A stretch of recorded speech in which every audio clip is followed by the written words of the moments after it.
ನಿಂಬೆನಾಡು ನ್ಯೂಸ್ಗೆ ಆತ್ಮೀಯ ಸ್ವಾಗತ. ನಿಂಬೆನಾಡಿನ ಇಂಡಿ ತಾಲೂಕಿನ ಸ್ಪಂದನ ಆಸ್ಪತ್ರೆಗೆ ಮರುಜೀವ ತುಂಬಿದ ಡಾಕ್ಟರ್ ಲಕ್ಷ್ಮೀಕಾಂತ ಮೇತ್ರಿ ಪಡನೂರ್.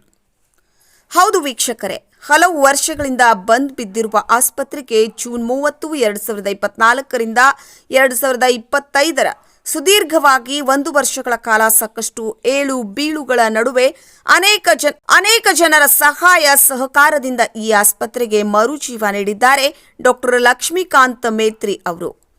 ಇವತ್ತಿನ ದಿನಮಾನದಲ್ಲಿ 25 ವರ್ಷದ ಯುವ ಜನರಲ್ಲಿ ಹೃದಯ ಸಂಬಂಧಿ ಕಾಯಿಲೆಗಳು ಕಂಡುಬರುತ್ತಿದ್ದು, ಅನೇಕರು ಈ ಕಾಯಿಲೆಗಾಗಿ ಪ್ರಾಣ ಕಳೆದುಕೊಳ್ಳುವ ಸ್ಥಿತಿ ನಿರ್ಮಾಣವಾಗಿದೆ. ಆದ್ದರಿಂದ ನಮ್ಮ ಸ್ಪಂದನ ಆಸ್ಪತ್ರೆಯಲ್ಲಿ ಇವತ್ತಿನಿಂದ ಇಸಿಜಿ ಫ್ರೀ ಇದ್ದು ಇದರ ಸದುಪಯೋಗ ಪಡೆದುಕೊಳ್ಳಬೇಕೆಂದು ಅವರು ಮಾಧ್ಯಮಗಳ ಮುಖಾಂತರ ತಿಳಿಸಿದರು.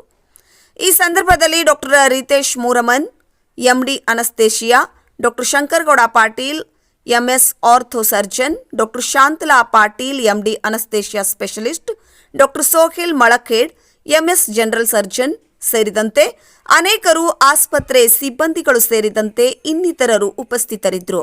ಇದೇ ಸಂದರ್ಭದಲ್ಲಿ ಸ್ಪಂದನ ಆಸ್ಪತ್ರೆಯಲ್ಲಿ ಸಿಗುವ ಸೌಲಭ್ಯಗಳ ಹಾಗೂ ಸ್ಥಳೀಯವಾಗಿ ಲಭ್ಯವಿರುವ ಡಾಕ್ಟರ್ಸ್ಗಳ ಬಗ್ಗೆ ವಿವರಣೆ ನೀಡಿದ್ದಾರೆ. ಹಾಗಾದರೆ ಏನು ಹೇಳಿದ್ದಾರೆ ಎಂದು ಅವರಿಂದಲೇ ನಿಂಬೆನಾಡು ನ್ಯೂಸ್ ಮುಖಾಂತರ ಕೇಳೋಣ ಬನ್ನಿ. ನಿಂಬೆನಾಡು ನ್ಯೂಸ್ ಚಾನೆಲ್ಗೆ ಸಬ್ಸ್ಕ್ರೈಬ್ ಮಾಡಿ, ಲೈಕ್ ಮಾಡಿ, ಸಪೋರ್ಟ್ ಮಾಡಿ. ಧನ್ಯವಾದಗಳು. ಇಂಡಿ ಹಾಗೂ ಸುತ್ತಮುತ್ತಲಿನ ಜನರಿಗೆ ಸ್ಪಂದನ ಆಸ್ಪತ್ರೆಯ ವತಿಯಿಂದ ಡಾಕ್ಟರ್ ಲಕ್ಷ್ಮೀಕಾಂತ್ ಮೇತ್ರಿ ಮಾಡುವ ನಮಸ್ಕಾರಗಳು. ನಾವು ಇದೇ ಜೂನ್ 30ಕ್ಕೆ ಸ್ಪಂದನ ಆಸ್ಪತ್ರೆ ಸ್ಟಾರ್ಟ್ ಆಗಿ ಪುನರಾರಂಭೋತ್ಸವ ಆಗಿ 1 ವರ್ಷಗಳ ಗತಿಸಿ ಹೋದವು. ಅದೇ ಕಾರಣಕ್ಕೋಸ್ಕರ ಇವತ್ತಿನ ದಿವಸ ನಾವು ಒಂದು ಪತ್ರಿಕಾಗೋಷ್ಠಿಯನ್ನು ಕರೆದಿದ್ವಿ. ಸೊ ಈ ಪತ್ರಿಕಾಗೋಷ್ಠಿ ಕರೆದಕ್ಕೆ ಒಂದು ಉದ್ದೇಶ ಏನಪ್ಪ ಅಂತ ಹೇಳಿದ್ರೆ, ಇಂಡಿಯಲ್ಲಿ 100 ಬೆಡ್ಡಿನ ಒಂದು ಸುಸಜ್ಜಿತ ಆಸ್ಪತ್ರೆ ಇರುವುದು ಮತ್ತು ಅಲ್ಲಿ ಸ್ಪೆಷಲಿಸ್ಟ್ ಡಾಕ್ಟರ್ಸ್ಗಳು ಬರ್ತಾ ಇರೋದು, ಯಶಸ್ವಿ ಶಸ್ತ್ರಚಿಕಿತ್ಸೆಗಳು, ಯಶಸ್ವಿ ಒಳರೋಗಿ ಚಿಕಿತ್ಸೆಗಳು, x ray, ICU facility, ventilator facility ಮತ್ತು ಎಲ್ಲ ಶಸ್ತ್ರಚಿಕಿತ್ಸೆಗಳು ಇಲ್ಲಿ ಲಭ್ಯ ಇದೆ. ಇದನ್ನೆಲ್ಲ ನಾವು 1 ವರ್ಷದಿಂದ ಸತತವಾಗಿ ನಡೆಸ್ಕೊಂಡು ಬರ್ತಾ ಇದ್ದೀವಿ.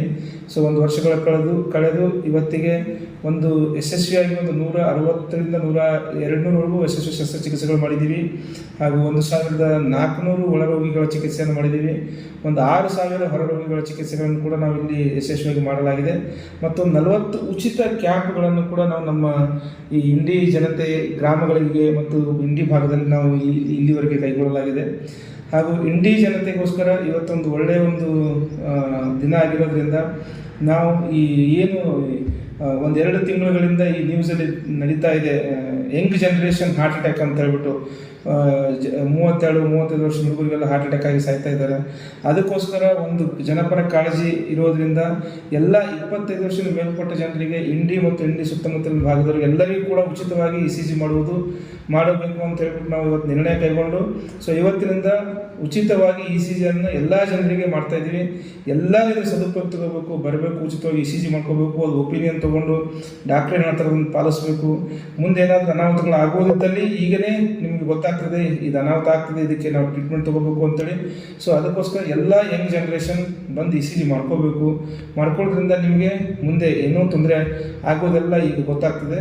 ಅದು ಪ್ಲಸ್ ಅದರ ಜೊತೆಗೆ ಬೇರೆ ಎಲ್ಲ ಶಸ್ತ್ರಚಿಕಿತ್ಸೆಗಳು ನಾವು ಪ್ಯಾಕೇಜ್ ರೀತಿಯಲ್ಲಿ ಮಾಡಿಕೊಡ್ತಾ ಇದ್ದೀವಿ. ಜನರಲ್ ಸರ್ಜರಿಯಲ್ಲಿ ಹರ್ನಿಯಾ, ಅಪೆಂಡಿಕ್ಸು ಮತ್ತು ಚೇರ್ ಆಪ್ರೇಷನ್ಗಳು ಮತ್ತು ಮುಲಾದಿ ಆಪ್ರೇಷನ್ಗಳಾಗಿರ್ಬೋದು, ಮತ್ತು ಕಾಲು ಮುರಿತದ್ದು ಯಾವುದೇ ಆಪ್ರೇಷನ್ಗಳು, ಆಕ್ಸಿಡೆಂಟ್ ಕೇಸ್ಗಳು, ಹೆಡ್ ಇಂಜುರಿ, ಹಾರ್ಟ್ ಅಟ್ಯಾಕ್ ಅಂತ ಪೇಷಂಟ್ಗಳು, ಮತ್ತು ವಿಷ ಕುಡಿದಿದ್ದು ಉರುಳಾಕೊಂಡಿದ್ದ ಪೇಷಂಟ್ಗಳು, ಮತ್ತು ಡಯಾಬಿಟಿಕ್ ಫುಟ್ ಅಂದರೆ ಸಕ್ಕರೆ ಕಾಯಿಲೆಯಿಂದ ಬಳಲುತ್ತಿರೋರು, ಕಾಲಿಗೆ ಗಾಯ ಆಗಿರ್ತದೆ, ಅದೆಲ್ಲ ಟ್ರೀಟ್ಮೆಂಟ್ಗಳು ಕೂಡ ನಮ್ಮ ಆಸ್ಪತ್ರೆಯಲ್ಲಿ ಲಭ್ಯ ಇದೆ. ನಮ್ಮ ಆಸ್ಪತ್ರೆಯಲ್ಲಿ 24x7 ನುರಿತ ತಜ್ಞ ವೈದ್ಯರಿದ್ದಾರೆ, ಸ್ಟಾಫ್ ಇದ್ದಾರೆ, 48 ಜನ ಕೆಲಸ ಮಾಡ್ತಾರೆ ಹಗಲು ರಾತ್ರಿ ಆಸ್ಪತ್ರೆಯಲ್ಲಿ. ಸೊ ಅದಕ್ಕೋಸ್ಕರ ಎಲ್ಲ ಜನರಿಗೆ ನಾನು ಕೇಳೋದೇನೆಂದರೆ, ಎಲ್ಲರೂ ಇದು ಸದುಪಯೋಗ ಪಡೆದುಕೊಳ್ಳಿ. ಆಲ್ರೆಡಿ ಸದುಪಯೋಗ ಪಡ್ಕೊಳ್ತಾ ಇದ್ದಾರೆ, ಜನ ಬರ್ತಾ ಇದ್ದಾರೆ. ಇನ್ನೂ ಹೆಚ್ಚಿನ ಜನ ಇದರ ಸದುಪಯೋಗ ತೆಗೆದುಕೊಳ್ಬೇಕು ಮತ್ತು ಹೆಚ್ಚಿನ ಜನಕ್ಕೆ ನಾವು ಸೇವೆ ಒದಗಿಸೋದಕ್ಕೆ ಒಂದು ಅವಕಾಶ ಮಾಡಿಕೊಡ್ಬೇಕು ಅಂತಂದು ನಾನು ಕೇಳ್ಕೊಡ್ತೀನಿ. ಇನ್ನೊಂದು ವಿಷಯ ಏನಪ್ಪ ಅಂತ ಹೇಳಿದ್ರೆ, ಈ ನಮ್ಮ ಭಾಗದ ಜನ ಆರೋಗ್ಯ ಒಂದು ದೃಷ್ಟಿಕೋನದಲ್ಲಿ ತುಂಬ ವಂಚಿತರು. ಹಿಂದುಳಿದ ತಾಲೂಕು ಅಂಥೇಳಿ ಮೊದಲನೇದಾಗಿ ನಮ್ಗೆ ಬಿರುದಿದೆ. ಆರೋಗ್ಯದಲ್ಲಿ ಕೂಡ ನಾವು ವಂಚಿತರು. ಯಾಕಂದರೆ ಈ ಭಾಗದಲ್ಲಿ ಒಳ್ಳೆಯ ಆಸ್ಪತ್ರೆಗಳಿಲ್ಲ, ಸುಸಜ್ಜಿತವಾಗಿ ಆಸ್ಪತ್ರೆ ಇಲ್ಲ.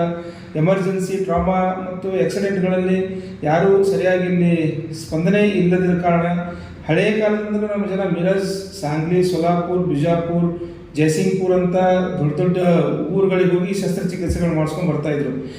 ಈಗಿನ ಪರಿಸ್ಥಿತಿಯಲ್ಲಿ ಏನಿದೆ ಅಂತ ಹೇಳಿದ್ರೆ ಅದೆಲ್ಲ ಆರೋಗ್ಯ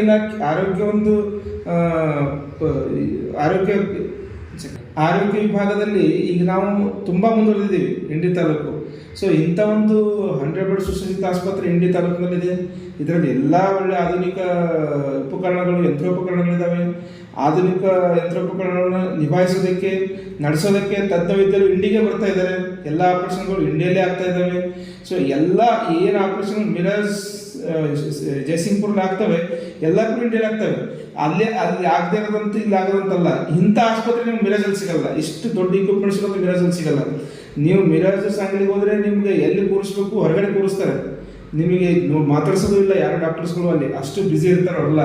ನಮ್ಮ ಆಸ್ಪತ್ರೆಯಲ್ಲಿ ಇಂಥ 4 ಎಕರೆ ಜಾಗದಲ್ಲಿ ಒಳ್ಳೆಯ ವಾತಾವರಣ, ಗಾರ್ಡನ್ನು, ಕೂರ್ಲಿಕ್ಕೆ ಜಾಗ, ಮಲಗಲಿಕ್ಕೆ ಜಾಗ, ಇರ್ಲಿಕ್ಕೆ ಜಾಗ, ಇಷ್ಟೆಲ್ಲ ಇರೋದು. ಇದನ್ನು ಸದುಪಯೋಗ ಪಡಿಸ್ಕೊಳ್ರಿ. ನೀವು ಬಿಟ್ಟು ಬೇರೆ ಕಡೆ ಹೋಗಿ ಅಲ್ಲಿ ಎಲ್ಲೋ ನಿಮ್ಗೆ ಕೂರ್ಲಿಕ್ಕೆ ಜಾಗ ಇರಲ್ಲ, ನೀವು ಮಾತಾಡ್ಸೋದಿಕ್ಕಿರಲ್ಲ, ಅಲ್ಲಿ ಬಿಲ್ 10,000 ಕಡೆ ಬರಬೇಕು, ನೀವು 1 ರೂಪಾಯಿ ಕಮ್ಮಿ ಮಾಡೋಂಗಿಲ್ಲ. ಅಂಥ ಒಂದು ಕಂಡೀಷನಲ್ಲಿ ಹೋಗಿ ಯಾಕೆ ಕಷ್ಟಪಡ್ತೀರಿ, ಯಾಕೆ ನೀವು ಅಲ್ಲಿ ಅದನ್ನು ಇದು ಮಾಡ್ಕೊಳ್ತೀರಿ ಅಂತ ನಾನು ನಿಮ್ಗೆ ಹೇಳಕ್ಕೆ ಬಯಸ್ತೀನಿ. ಇಲ್ಲಿ ನಮ್ಮಲ್ಲಿ, ನಮ್ಮೂರು, ನಮ್ಮ ಜನ, ನಮ್ಮ ಡಾಕ್ಟ್ರು, ನಮ್ಮ ದವಾಖಾನೆ, ನಾಳೆ ಫಾಲೋ ಅಪ್, ನಾಳೆ ಏನೋ ಒಂದು ಹೊಲಿಗೆ ಬಿಚ್ಚೋದು ಇರ್ತದೆ, ಏನೇ ಇದ್ರೂ ಕೂಡ ಇಲ್ಲೇ ನಿಮಗೆಲ್ಲ ಆಗ್ತದೆ. ಅದನ್ನು ಸದುಪಯೋಗ ಪಡ್ಕೊಳ್ಳಿ ಅಂತ ನಾನು ಹೇಳಕ್ಕೆ ಬಯಸ್ತೀನಿ. ಯಾಕಂದರೆ ಇಲ್ಲಿ ಜನ ನಾನು ನೋಡಿದ್ದೀನಿ, ನಮ್ಮ ಪೇಷಂಟ್ಸ್ಗಳು ಅಡ್ಮಿಟ್ ಮಾಡಿ ಹೊಲಕ್ಕೆ ಹೋಗಿ ನೆಗಲ ಹೊಡೆದು ಸಂಜೆಗೆ ಬಿತ್ತೊಂಬರ್ತಿದ್ರು. ಎಷ್ಟು ಖುಷಿ ಅನ್ನಿಸ್ತದೆ.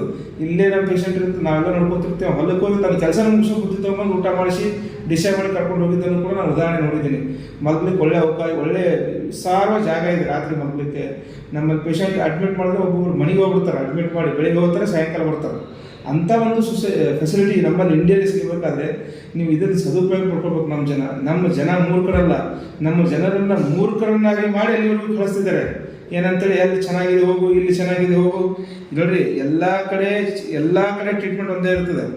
ಯಾವ್ದು ಏನು ಟ್ರೀಟ್ಮೆಂಟ್ ಕೊಡ್ಬೇಕು ಅದೇ ಟ್ರೀಟ್ಮೆಂಟ್ ಇಲ್ಲಿ ಕೊಡ್ತಾರೆ, ಅಲ್ಲಿ ಕೊಡ್ತಾರೆ. ಇಲ್ಲಿ ಏನು ಟೈಟಾನಿಯಂ ರೋಡ್ ಹಾಕಬೇಕು ಅಲ್ಲಿ ಕೂಡ ಅದೇ ಹಾಕ್ತಾರೆ. ರಾಡ್ ಬೇರೆ ಏನು ಹಾಕೋದಿಲ್ಲ ಅಲ್ಲಿ. ಮತ್ತು ಆಪ್ರೇಷನ್ಗಳು ಸೇಮ್ ಇಲ್ಲಿ ಏನಾಗಬೇಕು ಅಲ್ಲೇ ಆಗ್ತವೆ, ತಿಳ್ತಲ್ಲ. ಇಲ್ಲಿ ಕಾಳಜಿ ಇಂಪಾರ್ಟೆಂಟು. ಕಾಳಜಿ, ಪ್ರೀತಿ, ಹೆಚ್ಚು ಕಡಿಮೆ ರೊಕ್ಕ ಆದರೆ ಬಿಡ್ತಾರಪ್ಪ ನಮ್ಮ ಮಿತ್ರ ಡಾಕ್ಟರು ಸ್ಪಂದನದಲ್ಲಿ. ಈ ಥರದೊಂದು ಕಾಳಜಿ ಬೇರೆ ಕಡೆ ಸಿಗಲ್ಲ. ಈ ಆರೋಗ್ಯದಲ್ಲಿ ಎರಡೇ ಇರ್ತದೆ. ಒಂದು ನಿಮ್ಗೆ ದುಡ್ಡಿಂದು, ಎರಡನೇದು ಕಾಳಜಿ. ಎರಡೂ ಕೂಡ ಸ್ಪಂದನ ಆಸ್ಪತ್ರೆಗಳು ಸಿಗ್ತಾ ಇದೆ. ತಾವು ಇದನ್ನು ಸದುಪಯೋಗ ಪಡಿಸ್ಕೊಳ್ಳಿ. ಈ ಎರಡೂ ನಿಮಗೆ ಇಲ್ಲಿ ಅತಿ ಏನಂತಾರೆ ಭಾಳ ಪ್ರೀತಿಯಿಂದ ಸಿಗುತ್ತೆ. ನೀವು ಬೇರೆ ಕಡೆ ಹೋಗಿ ಯಾರು ಡಾಕ್ಟರ್ಸ್ ನಿಮ್ಗೆ 2 ನಿಮಿಷ ಮಾತಾಡೋಕ್ಕೂ ಪುರ್ಸೊತ್ತು ಕೊಡಲ್ಲ. ನಾವು 10 ನಿಮಿಷ ತಿಳಿಸಿ ಹೇಳಿ, ಕಾಳಜಿಯಿಂದ ಹೇಳಿ ಅದನ್ನು ಆಪ್ರೇಷನ್ ಮಾಡಿ ಕಳಿಸ್ತೀವಿ. ಎಷ್ಟು 100 ಶಸ್ತ್ರಚಿಕಿತ್ಸೆಗಳು ಯಶಸ್ವಿಯಾಗಿ ಮಾಡಿದ್ದೀನಿ ನಾನು. ಸಿಕ್ಕಾಪಟ್ಟೆ ವಿಡಿಯೋಗಳು ಕೂಡ ಮಾಡಿದ್ದೀವಿ. ಪೇಷಂಟ್ ಫೀಡ್ಬ್ಯಾಕ್ ಕೊಟ್ಟಿದ್ದಾರೆ. ಇವತ್ತು ಕೂಡ ಒಂದು ಹುಡುಗಿದು 8 ವರ್ಷದ ಹುಡುಗಿದು ಆಪ್ರೇಷನ್ ಮಾಡಿದ್ದೀವಿ ಕಾಲಿಂದು. ಅವಳದು ಕಂಡೀಷನ್ ಭಾಳ ಚಿಂತಾಜನಕವಾಗಿತ್ತು. ಅವರೆಲ್ಲ ತುಂಬ ಖುಷಿಯಾಗಿ ಅಗದಿ ಒಳ್ಳೆ ಆಪ್ರೇಷನ್, ಒಳ್ಳೆ ಡಾಕ್ಟರ್ ಅಂತ ಹೇಳ್ಬಿಟ್ಟು ಇವತ್ತು ನಮಗೆ ಒಂದು ಇದು ಕೊಟ್ಟರು. ಅದನ್ನು ಕೇಳೋಕ್ಕೆ ತುಂಬ ಖುಷಿ ಆಗ್ತದೆ. ಅದಕ್ಕೋಸ್ಕರ ಎಲ್ಲರೂ ಇದನ್ನು ಸದುಪಯೋಗ ಪಡಿಸ್ಕೊಳ್ಳಿ ಅಂತ ಹೇಳಕ್ಕೆ ಬಯಸ್ತೀನಿ. ಹಾಗಾಗಿ ನಾನು ಹೇಳಬೇಕು ಅಂತಂದರೆ, ಏನು ಸುಸಜ್ಜಿತ ಆಸ್ಪತ್ರೆ ಅಂತ ಹೇಳ್ತೀವಲ್ವ, ಬೆಂಗಳೂರಲ್ಲಿ ರಾಮಯ್ಯ, ಅಪೋಲೋ ದೊಡ್ಡ ದೊಡ್ಡ ಆಸ್ಪತ್ರೆಗಳಿದ್ದಾವೆ. ಆ ಆಸ್ಪತ್ರೆಗಳಲ್ಲಿರುವಂಥ ಕಟ್ಟಡ, ಅಲ್ಲಿರುವಂಥ ಇಕ್ವಿಪ್ಮೆಂಟ್ಸು, ಅಲ್ಲಿರುವಂಥ ಏನು ಮಷಿನರಿಗಳೇನಿದ್ದಾವೆ ಎಲ್ಲನೂ 80% ನಮ್ಮ ಹತ್ರ ಇದೆ ನಮ್ಮ ಹಾಸ್ಪಿಟ್ಲಲ್ಲಿ. ಅದು ಇಂಡಿ ತಾಲೂಕಾ ಪ್ಲೇಸಲ್ಲಿ. ತಾಲೂಕಾ ಪ್ಲೇಸಲ್ಲಿ ಸುಸಜ್ಜಿತವಾಗಿರುವಂಥ ಆಸ್ಪತ್ರೆ ಸಿಗೋದೇ ಕಷ್ಟ.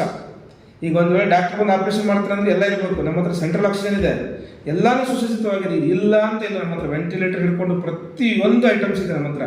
ಅಂದರೆ ಎಲ್ಲ ಆಪ್ರೇಷನ್ಗಳು ಇಲ್ಲಿ ಆಗ್ತವೆ. ದೊಡ್ಡ ದೊಡ್ಡ ಮೊಳಕಾಲು ಚಿಪ್ಪು ಬದಲಾವಣೆ, ಹಿಪ್ಪು ಅಂದರೆ ಏನಂತಾರೆ ಚಪ್ಪಿ ಬೋನು ಜೋಡಿಸೋದು, ದೊಡ್ಡ ದೊಡ್ಡ ಆಪ್ರೇಷನ್ಗಳಾಗಿರ್ಬೋದು, ಎಲ್ಲ ಆಪ್ರೇಷನ್ಗಳು, ಸೂಕ್ಷ್ಮ ಆಪ್ರೇಷನ್ಗಳು ನಮ್ಮಲ್ಲಿ ಆಗ್ತವೆ. ಇದನ್ನು ಸದುಪಯೋಗ ಪಡ್ಕೋಬೇಕಾಗಿದ್ದು ಯಾರು? ನಮ್ಮ ಜನಕ್ಕೆ ತಲೆಯಲ್ಲಿ ಕಾಮಣಿ, ಸೊಲಾಪುರ ಹೋಗ್ಬೇಕು, ಬೆಂಗಳೂರು ಹೋಗ್ಬೇಕು, ಆರಾಮಾಗ್ತದೆ, ಇಲ್ಲಿನ ಆರಾಮಾಗ್ತದೆ. ಇದನ್ನು ತಲೆಯನ್ನು ತೆಗೆದು ಹಾಕ್ರಿ.